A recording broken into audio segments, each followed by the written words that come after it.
সংবাদ প্রবাহ বার্তা সদা সত্যতা ও নিরপেক্ষতার সাথে চলে।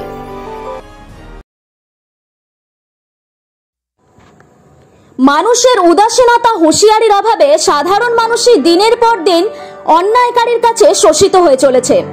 প্রসঙ্গত ফের নেশা জাতীয় মাদকের কুপ্রভাবে সর্বস্ব লুট হয়ে গেল চন্দননগর মহকুমা হাসপাতালে রোগীর পরিবারের।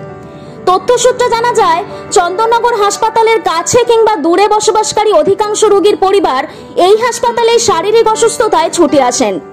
তাদের মধ্যে কারো বাড়ি দূরে হওয়ায় হাসপাতালে রাত্রি যাপনের সময় তাদের অসহায়তার সুযোগ নিয়ে কিছু অসাধু ব্যক্তি নেশার জিনিস খাইয়ে সর্বস্ব লুট করে নেয়।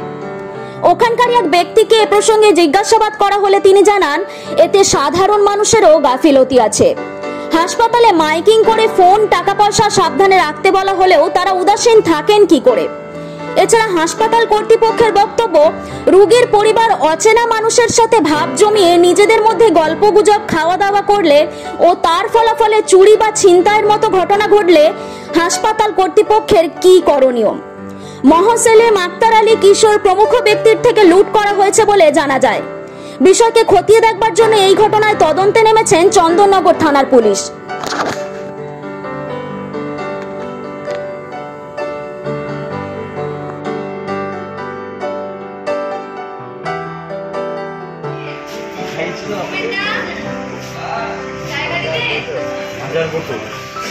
চিনতে না তো ছেলেটাকে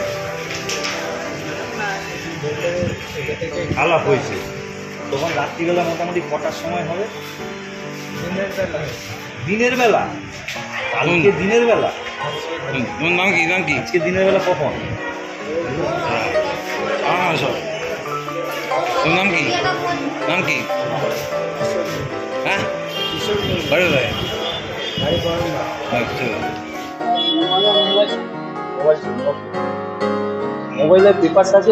হসপিটালে আপনারাই খবর করেছেন, প্রচুর রকম ঘটনা ঘটেছে, 25টা ঘটনা। ঠিক সেরকম কাল রাত্রিরও এক ঘটনা ঘটে। পেশেন্ট পার্টির লোক এইখানে এসে বসেছিল, তাদের কনভিন্স করে তাদের একটা মাজা খাইয়ে তাদের দুজনকে অজ্ঞান করে দেয় এবং তাদের সমস্ত টাকা কড়ি, মোবাইল সমস্ত কিছু নিয়ে তারা লাপাত্তা হয়ে যায়। এইরকম ঘটনা এর আগেও ঘটেছে চন্দননগর হাসপাতালে। সোনার চেন ছিনিয়ে নিয়ে চলে গেছে দিনের বেলা। আমরা বহুবার প্রশাসনকে জানিয়েছি এবং হসপিটালের যে সুপারিনটেন্ডেন্ট তাকে জানিয়েছি, কিন্তু তিনি তো অক্ষম, কোনো কমেন্ট নয় উনি। এবং এটা নিয়ে আমরা বড় সড়ো একটা আন্দোলনে নামবো এবং সিএমএইচ কে জবাব দিতে হবে। চন্দননগর হাসপাতালে কেন এই রকম ধরনের ঘটনা ঘটবে? আজকে বাইরে থেকে বহু পেশেন্ট আসে এখানে, তাদের কাছে টাকা কড়ি থাকে, কোনো সিকিউরিটি নেই হাসপাতালে। তাহলে সেরকম হাসপাতালকে বলা হচ্ছে, আবার আমাদের বিধায়ক বলছেন সুপার স্পেশালিটি হাসপাতাল। এটা কি সুপার স্পেশালিটি হাসপাতালের নমুনা? যে একটা মানুষ ভর্তি হলে সে মরে ফেরত যায়, জ্যান্ত মানুষ হসপিটাল থেকে ফেরত যায় না। হসপিটালে এরকম লাগাতার ঘটনা ঘটে, কার চেন ছিনতাই হচ্ছে, কার টাকা পয়সা ছিনতাই হচ্ছে। এর কঠোর প্রতিবাদ আমরা জানাচ্ছি এবং 24 ঘন্টার মধ্যে সুপারিনটেন্ডেন্টকে ক্যামেরা খুলে প্রশাসনকে জানাচ্ছি, যারা এই ধরনের কর্ম করেছে তাদের ইমিডিয়েট গ্রেফতার করতে হবে, নাহলে সোমবার থেকে আমরা লাগাতার ধর্মঘটে নাম। কিছু ব্যবস্থা করতে হবে। হ্যাঁ, এখানে যে বাড়ির সব এত পেশেন্ট রয়েছে, বাড়ির লোকেরা এখানে থাকছে রয়েছে, হ্যাঁ, দিয়ে এখানে একটা কোনো কিছু একটা গার্ড করতে হবে, তো কোনো পুলিশের পাহারা কি একটা কিছু তো ব্যবস্থা করতে হবে। যদি বাড়ি রুগী নিয়ে এসে যদি আমরা এখানে বসে বসে যদি সব কিছু চুরি হয়ে যায়, সব কিছু হয়ে যায়, অসুবিধা হয়, তাহলে আমরা এখানে কি করে থাকবো?